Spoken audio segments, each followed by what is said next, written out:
मैं ही हूँ। मैं आप ही से मिलने आया हूँ। आइए, प्लीज कम।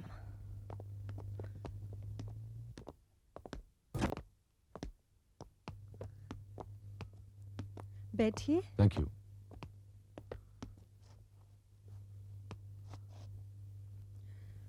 हाँ जी, फरमाइए। मिसेस खन्ना, मैं आपका ज्यादा वक्त नहीं जाया करना चाहता। मेरा नाम विजय सक्सेना है और मैं क्रिमिनल लॉयर हूँ। जी मैं जानती हूँ। मुझे आपके हस्बैंड विशाल खन्ना और आपके डाइवोर्स के बारे में कुछ जानकारी हासिल करनी है। जी मैं आपके किसी भी सवाल का जवाब देने से पहले ये जानना चाहती हूँ कि आपको हमारे डिवोर्स में क्या दिलचस्पी है।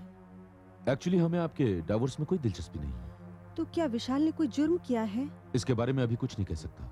हाँ, लेकिन आपके हस्बैंड विशाल खन्ना को मैं मिलना जरूर चाहता हूँ। तो उसे मिलने के लिए आपको उसके घर जाना चाहिए। पता मैं दे देती हूँ।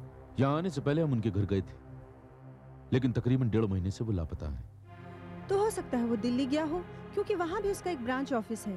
जी नहीं, बल्कि 26 अगस्त को वो दिल्ली जाने के लिए अपने घर से तो निकला, मगर वो दिल्ली पहुंचा नहीं। देन आई एम सॉरी, मैं इसके बारे में और कुछ नहीं जानती। मिसेस खन्ना, क्या मैं आपसे एक पर्सनल सवाल पूछ सकता हूँ? जी पूछिए। क्या आप मुझे ये बताएंगी कि आप दोनों में तलाक की वजह क्या थी? क्या इस सवाल के जवाब से आपका कोई मकसद हल हो सकता है? मिसेस खन्ना, अगर आप सही जवाब देंगी तो शायद मैं किसी सही नतीजे पर पहुंच सकूं। दरअसल उसे घाट घाट का पानी पीने की आदत सी हो गई थी। मैं कुछ समझा नहीं। एक शरीफ आदमी की तरह एक औरत काफी नहीं थी उसके लिए। क्या आपने कभी अपनी आंखों से उन्हें किसी औरत के साथ देखा? जी नहीं। तो फिर आप इतने यकीन के साथ कैसे कह सकते हैं कि आपके हस्बैंड के किसी औरत के साथ नाजायज ताल्लुकात थे? अगर आप औरत होते तो ये सवाल हरगिज न करते मिस्टर विजय सक्सेना।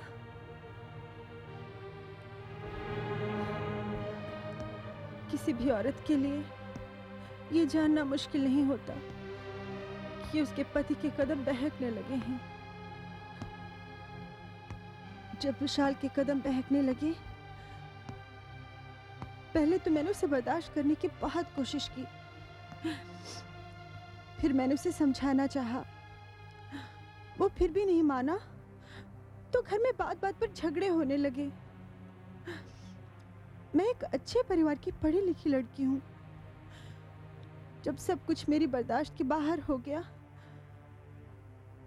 तो मैंने उससे तलाक मांग लिया और वो फौरन तलाक देने को राजी हो गया।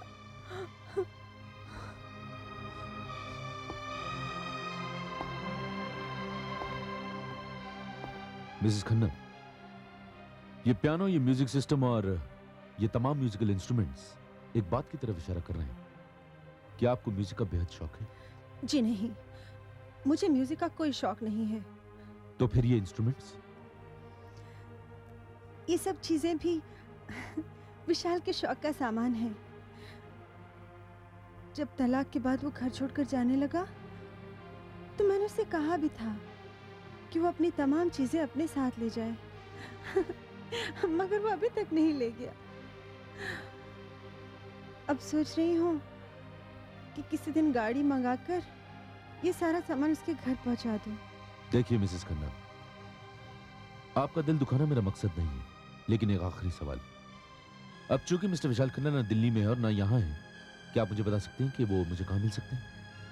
अगर वो अपने घर पर नहीं है और दिल्ली में भी नहीं है तो होगा वहीं उस करोड़पति ब्याहता के साथ मड आइलैंड वाले बंगले पर रंगरलियां मना रहा होगा। मिसेस खन्ना, क्या आप मुझे उस बंगले का एड्रेस दे सकती हैं? Gulmohar bungalow, zigzag road, Madh island. यानी कि मिसेस खन्ना, आप उस औरत को अच्छी तरह जानती थी। जिस नागर ने मेरे स्वर्ग जैसे घर को नर्क बना दिया, पिछले 2 साल से विशाल जिसकी चौखट की मिट्टी चाट रहा है, क्या मैं उसका नाम नहीं जानूंगी? अगर आप मेरे मुंह से उसका नाम सुनना ही चाहते हैं तो सुनिए। उस जहरीली नागिन का नाम है दीपा अजित माथुर।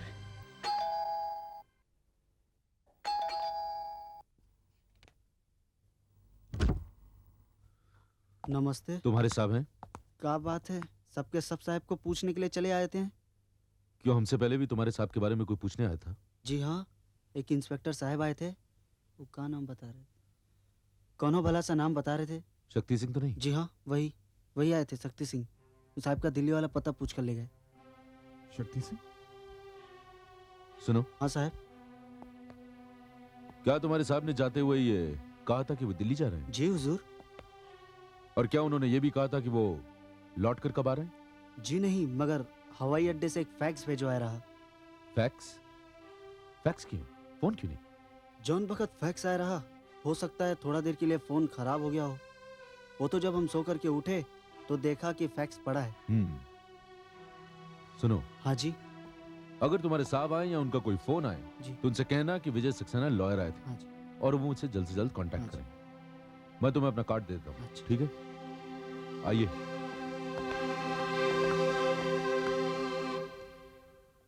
Pasha, yes sir. मेरे ख्याल में हमें एक भी मिनट वेस्ट नहीं करना चाहिए और सीधा मडालन वाले बंगले पर जाना चाहिए। आप बिल्कुल सही कह रहे हैं सर, हमें फौरन मड आइलैंड पहुंचना चाहिए। चलो। चलो, कम ऑन।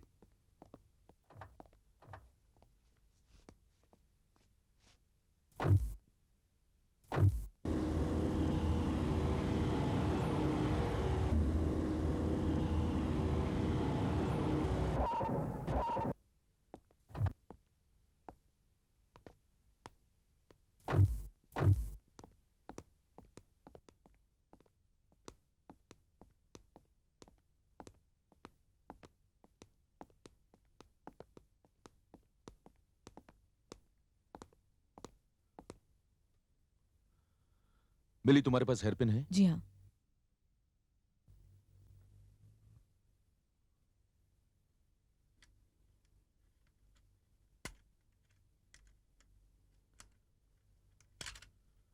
वाह, क्या बात है।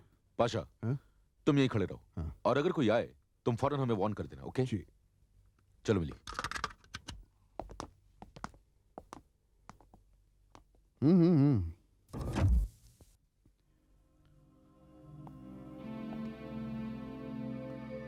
मिली, लगता है ये डाइनिंग सेक्शन है। लिविंग रूम उस तरफ है, आओ।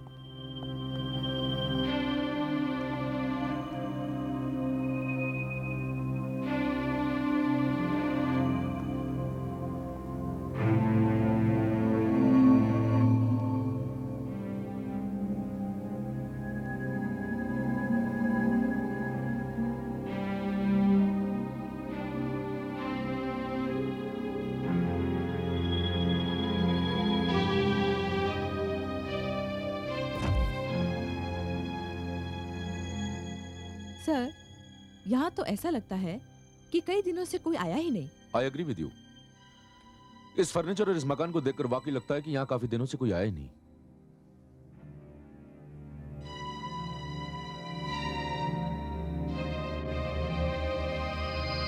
दिल्ली, विशाल खन्ना। क्या ये मिली? सर, विशाल खन्ना के नाम का बोर्डिंग कार्ड। Boarding card? अरे हाँ मिली, ये तो दिल्ली के लिए 26 अगस्त की सुबह फ्लाइट नंबर 181 का बोर्डिंग कार्ड है जो अभी तक इस्तेमाल नहीं किया गया। इसका मतलब यह है कि विशाल खन्ना दिल्ली जाने का इरादा रखता था, लेकिन वो जहाज पर सवार नहीं हुआ। क्या आपका ये मतलब है सर कि विशाल खन्ना अभी तक बॉम्बे में है? मगर ये भी तो हो सकता है कि ये कार्ड किसी ने यहाँ इंटेंशनली प्लान किया हो, जैसे लोगों को गुमराह करने के लिए।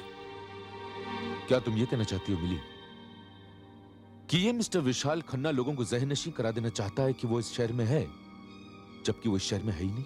एग्जैक्टली सर, आप बिल्कुल सही कह रहे हैं। मिली, अब सवाल ये उठता है कि आखिर वो ये आंख मिचोली क्यों खेल रहा है और किसके साथ खेल रहा है, जबकि उसके खिलाफ कोई केस है ही नहीं, ना ही किसी थाने में किसी ने उसके अगेंस्ट क्रिमिनल चार्जेस लगाए, यहां तक कि उसकी गुमशुदगी की भी किसी ने रिपोर्ट नहीं लिखवाई। सर, मुझे तो विशाल खन्ना की इसी गुमशुदगी में कोई ना कोई राज नजर आता है, जिसका शक पुलिस को भी है। नहीं तो शक्ति सिंह उसके घर कैसे पहुंच जाता? जिस तरह आप लोग मड आइलैंड के इस बंगले तक पहुंच गए। अरे शक्ति, तुम और यहाँ? ये सवाल तो मुझे तुमसे करना चाहिए विजय। तुम लोग यहाँ कैसे, और वो भी चोरों की तरह? शक्ति, तुम तो अच्छी तरह जानते हो मेरा पेशा ही कुछ ऐसा है। विजय, ये बात मैं तुम्हें पहले भी कई बार कह चुका हूँ और आज फिर एक बार दोहराता हूँ। कानून जानते हुए भी तुम ये कभी कभी कानून तोड़ने की हरकत करते हो, ये बात तुम्हें किस दिन बहुत महंगी पड़ेगी। देखो शक्ति, ये हमारे आपस की बात है, इस पर फिर कभी गौर करेंगे। फिलहाल ये बताओ कि तुम यहाँ कैसे? क्या कोई वारदात? नहीं नहीं, अभी तक बाकायदा किसी वारदात की रिपोर्ट तो नहीं है। तो यहाँ किस सिलसिले में आए हो? सच तो ये है कि मिस्टर अजीत माथुर के एक्सीडेंट के केस के सिलसिले में मैं अपने तौर पर इंक्वायरी कर रहा हूँ। हालांकि बाकायदा तौर पर अभी तक मेरे पास कोई केस नहीं आया। मैं कुछ समझा नहीं शक्ति। विजय, तुम्हें यहाँ देखकर एक बात मैं यकीन के साथ कह सकता हूँ कि ये तो तुम जान ही गए होगे कि मिसेस दीपा माथुर के विशाल खन्ना नाम के आदमी के साथ नाजायज ताल्लुकात थे और विशाल खन्ना अपने किसी भी जाने पहचाने जगह पर हमें नहीं मिल सका। तो क्या उसे जमीन खा गई या आसमान निकल गया? शक्ति, इस बात से तुम किस नतीजे पर पहुंचे हो? क्या ऐसा नहीं हो सकता विजय कि विशाल खन्ना इस दुनिया में ही ना हो? तुम्हारी बात में वजन तो है शक्ति, क्योंकि मैं भी उसी लाइन पर सोच रहा हूं। लेकिन अगर इस बात को बेस बनाकर अपनी तफ्तीश की गाड़ी को आगे बढ़ाया जाए तो हमें एक लाश मिलनी चाहिए। बात तो तुम ठीक कह रहे हो शक्ति, ये एक ऐसी मिस्ट्री है जिसे हम अभी तक सॉल्व नहीं कर सके विजय, और जब तक ये मिस्ट्री हल नहीं हो जाती मैं चैन से नहीं बैठूंगा। மிஸ்டர் மாத்தூர் இருக்காரா? Yes sir. Mr Vijay Saxena உங்களை பார்க்க வந்திருக்கார் சார். Yes sir. வாங்க. ம்.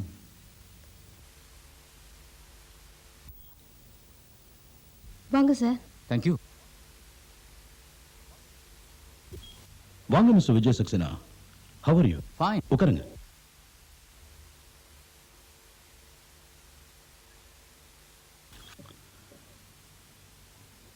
மிஸ்டர் சக்சேனா, சொல்லியிருந்தா நானே வந்திருப்பேனே. மிஸ்டர் மாத்தூர், நீங்க அந்த கிளப்ல எனக்கு காட்டின அதே போட்டோவை நான் மறுபடியும் பார்க்கணும். அது உங்ககிட்ட இருக்கா? Okay, sure.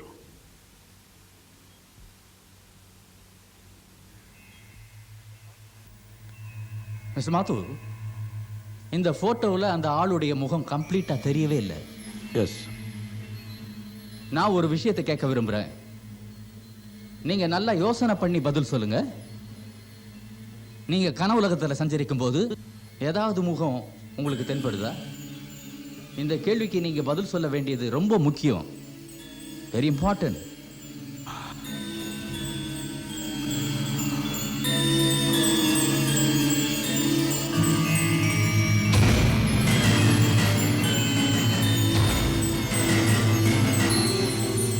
எந்த முகம் எனக்கு தெரியல மிஸ்டர் சக்சேனா.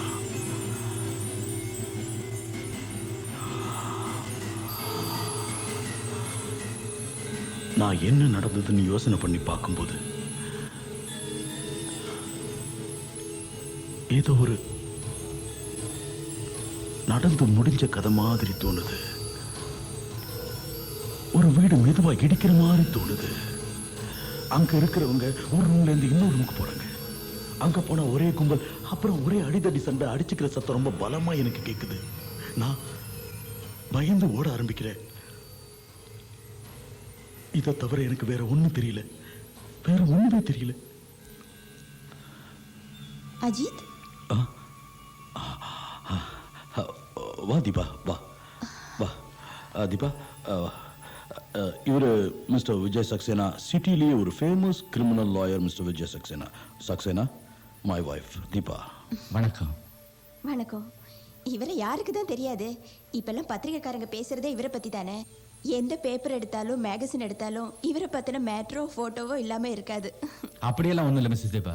பேப்பர்காரங்களுக்கு என்ன, அவங்க பக்கத்தை நிரப்புறதுக்காக ஏதாவது போட்டுக்கிட்டே இருப்பாங்க.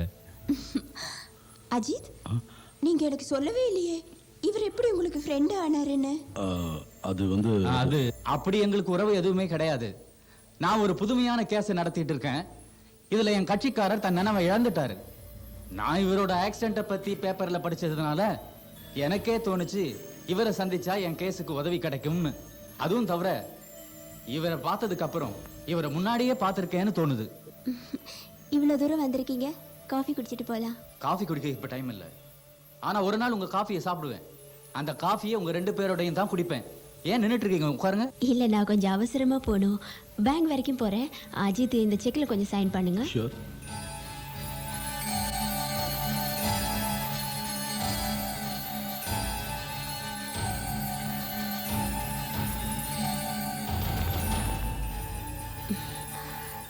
தேங்க்யூ. பாய். பாய். बाय।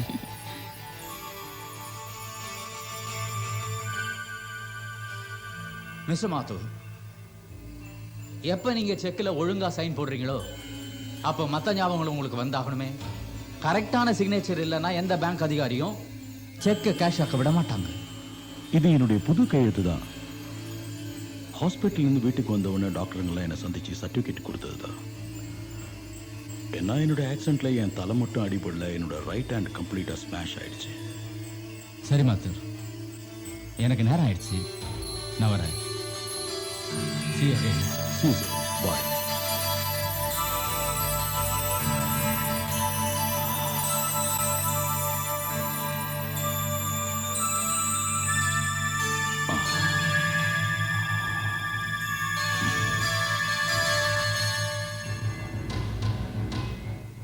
சார், மேடம் ஆஃபீஸில் இல்லை.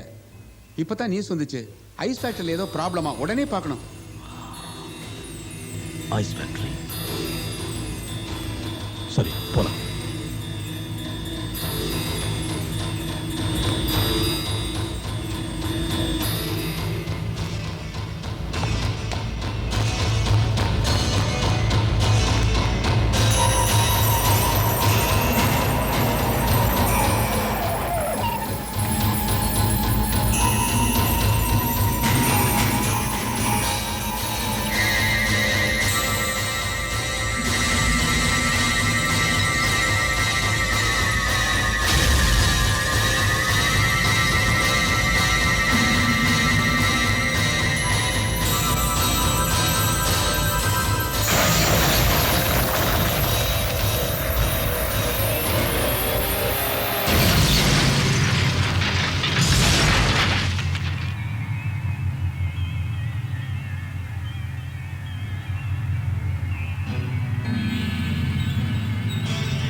சார், சார், என்ன சார், சார், பார்த்து வாங்க.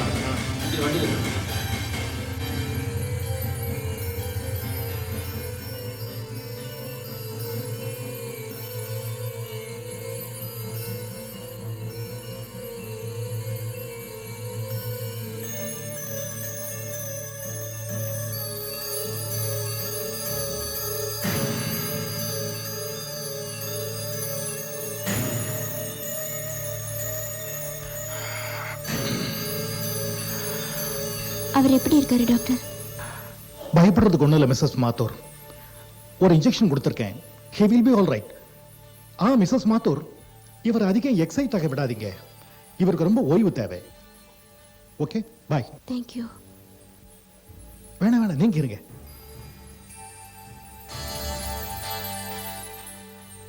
நீங்க தானா அவர் ஐஸ் ஃபேக்டரிக்கு அழைச்சிட்டு போனது? மேடம், ஃபேக்டரியில் தகராறு நடக்குதுன்னு அவர்கிட்ட விஷயத்த சொன்னேன். ஆனால் அவர் தான் ஃபேக்டரிக்கு வரவன பிடிவாதம் பிடிச்சார். நீங்க எதுக்கு அவ்வளவு அவசரப்பட்டீங்க? நான் வர வரைக்கும் வெயிட் பண்ணல. உங்களுக்கே நல்லா தெரியும் அவர் ஹாஸ்பிட்டல்ல இருந்து வந்ததுல இருந்து எதுவும் ஞாபகம் இல்லைன்னு. இதனால அவருக்கு சீரியஸ் ஆயிருந்து என்ன பண்ணிருப்பீங்க? அவர் தான் கிளம்புறேன்னு சொன்னாருன்னா நீங்க அதை தடுத்திருக்கணும். சாரி மேடம், அவர் உடல்நிலை பற்றி சொன்னேன். அவர் எதையுமே கேட்காம வண்டியில் போய் உட்காந்துட்டாரு. நீங்க செஞ்ச தப்ப சரின்னு நிரூபிக்க பார்க்காதீங்க. போங்க, இனிமே இந்த மாதிரி நடந்துக்காதீங்க. Sorry madam.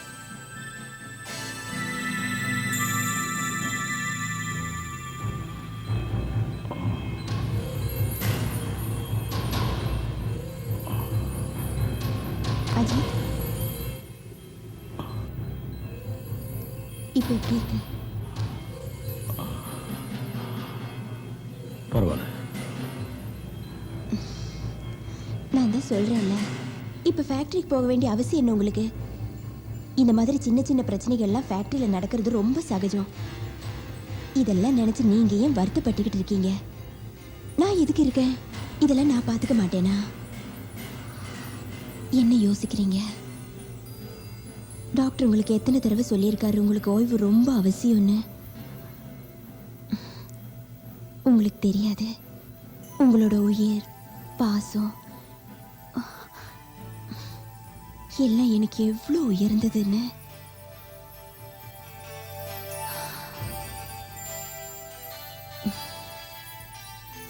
இந்த உலகத்திலேயே நீங்க தான் எனக்கு எல்லாமே அஜித். உங்க மைண்ட்ல இருக்கிற எல்லா கவலையும் தள்ளிடுங்க. தள்ளுறதா? எப்படி தள்ளுறது? உண்மையை சொல்ல போனா என்னுடைய எல்லா பிரச்சனைக்கு காரணம் நீதான் தீபா, நீதான். நானா? உங்க பிரச்சனைகளுக்கு காரணம் நானா? ஆமா, என் பிரச்சனைக்கு காரணம் நீதான். என்கிட்ட பொய்க்கு மேல பொய்யா சொல்லிக்கிட்டு இருக்கிற, என்ன ஏமாத்திக்கிட்டு இருக்கிற. நான் பொய் சொல்றேனா? நான் உங்களை ஏமாத்துறேனா? என்ன ஏமாத்துறேன்னு என்ன கேக்குறியா? என்ன பொய் சொன்னேன்னு என்ன கேக்குறியா? சொல்லட்டுமா?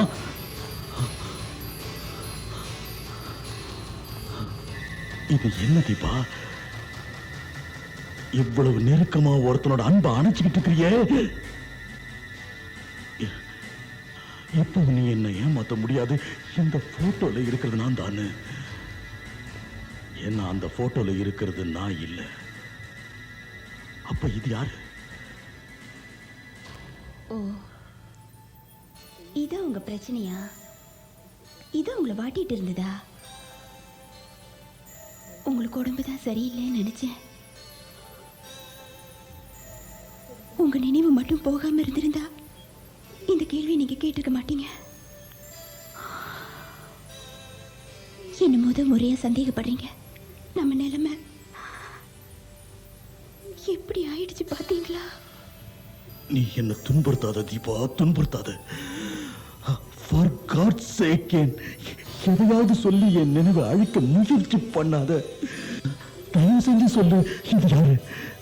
முதல்ல அந்த போட்டோல இருக்கிறது யாருன்னு சொல்லிடு. இல்லைன்னா என் தலையே வெடிச்சு எனக்கு பைத்தியம் பிடிச்சிடும் போல இருக்கு தீபா, பைத்தியம் பிடிச்சிடும் போல இருக்கு, பைத்தியம் பிடிச்சு. என்ன குற்றவாளியாக்கி பாக்குறீங்களா நீங்க? சொல்லுங்க. நான் ஒரு தன்மானம் உள்ள தமிழ் பொண்ணு. இப்படி எல்லாம் மனசால கூட நினைச்சு பார்க்கல.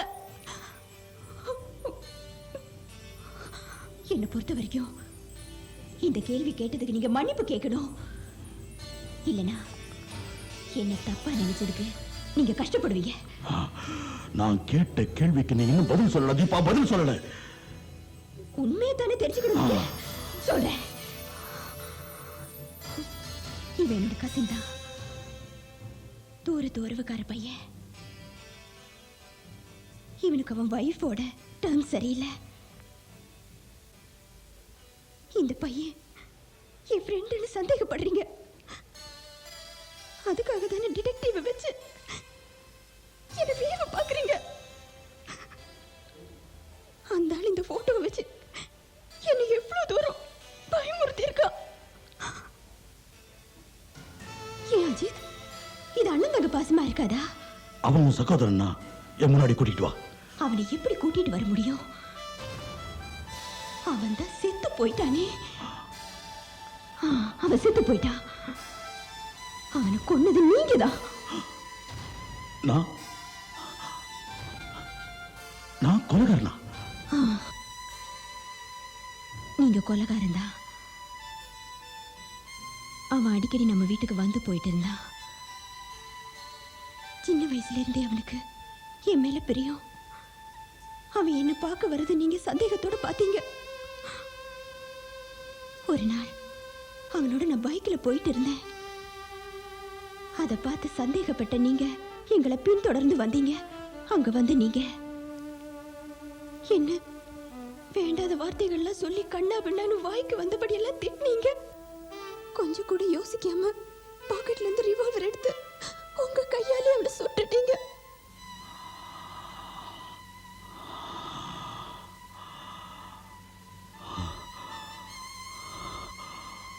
நீ சொல்றது உண்மைதானா? ஆ. நீங்களும் நானும் நம்ம கண் முன்னால நின்று பேசிட்டு இருக்கிறது உண்மைன்னா நான் சொல்றது உண்மை. நடந்ததெல்லாம் சொல்றதுக்கு நீங்க எனக்கு சான்ஸ் கொடுக்கல. ஒன்னும் சொல்ல முடியல. உங்க துப்பாக்கியில இருந்து வந்த குண்டு அவனோட கதையே முடிச்சிருச்சு.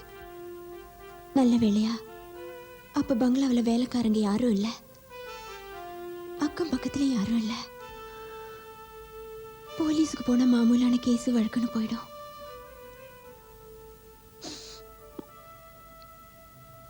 உங்களுக்கே தெரியும் நான் உங்க மேல எவ்வளவு அன்பு வச்சிருக்கேன்னு. உங்க மேல ஒரு தூசு கூட படாம பாதுகாத்துட்டு இருந்தேன். கொலையோ நடந்து போச்சு. இதுல இருந்து வெளியே வந்தாலும் நமக்கு நிம்மதி கிடைக்காது. நான் எவ்வளவோ சொல்லியும் நீங்க அதை கேட்கவே இல்லை.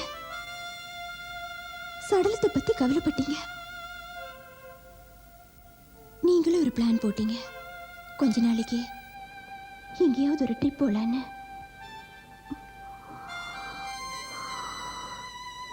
அப்ப நீங்க இருந்த நிலைமையில என்னால அதை ஏத்துக்கிறத தவிர வேற வழியே தெரியல.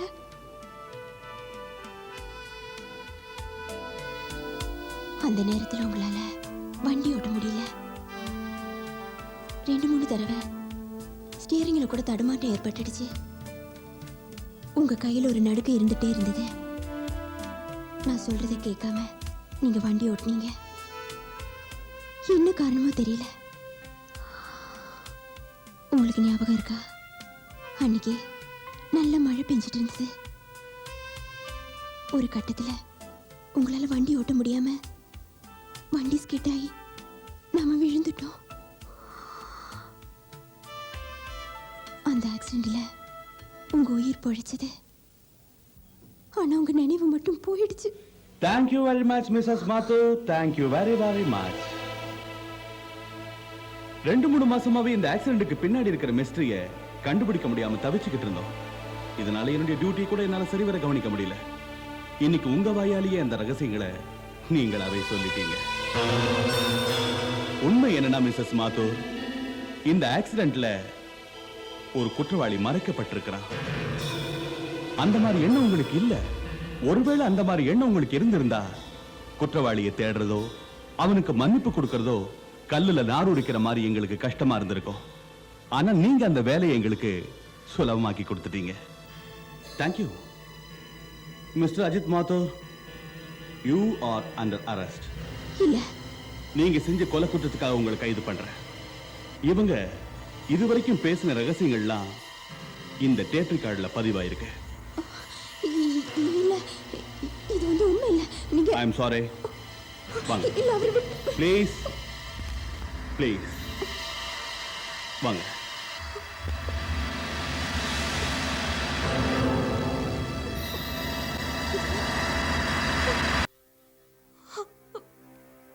தயவு செஞ்சு நீங்க கொஞ்சம் தைரியமா இருங்க. ரிலாக்ஸ். எல்லாம் சரியா போயிடும். நான் ஒத்துக்கிறேன். உலகத்துல என்னை விட பெரிய முட்டாள் இருக்கவே மாட்டாங்க. நான் என்னோட வாயாலே அவரோட கழுத்துக்கு சுருக்கு கயிறு வாங்கி கொடுத்துட்டேன். நான் அவரை ரொம்ப நேசிக்கிறேன். நான் உங்களை தான் நம்பி இருக்கேன். எப்படியாவது நீங்க தான் அவரை காப்பாத்தணும். நான் உங்களை கையெடுத்து கும்பிடுறேன். அவருக்கு ஏதாவது ஒண்ணுன்னா நான் உயிரோட இருக்க மாட்டேன். விஜய் சார், உங்களுக்கு எவ்வளவு ஃபீஸ் வேணும்னாலும் நான் தர தயாரா இருக்கேன். விஜய் சார், ஃபீஸ் ஒரு பெரிய பிரச்சனையே இல்லை. இப்போ எனக்கு அவசியம் இல்லை, நீங்களே வச்சுக்கோங்க. நீங்க நாளைக்கு கோர்ட்ல ஞாபகமா தைரியமா இருக்க பாருங்க. இந்த கேஸ்ல என்ன செய்ய முடியுங்கிறத நான் பார்க்கறேன். நிச்சயமா நான் முடிஞ்சதை செய்யறேன். இப்போ நீங்க வீட்டுக்கு போங்க. இல்ல விஜய் சார், இல்ல. நீங்க நீங்க அவரை காப்பாத்துவீங்கன்னு வாக்கு கொடுத்தால் ஒழிய நான் உங்க ஆபீஸை விட்டு நகர மாட்டேன். எனக்கு தெரியும் இப்ப இருக்கிற இந்த சக்கர வியூகத்துல இருந்து அவரை காப்பாத்தணும்.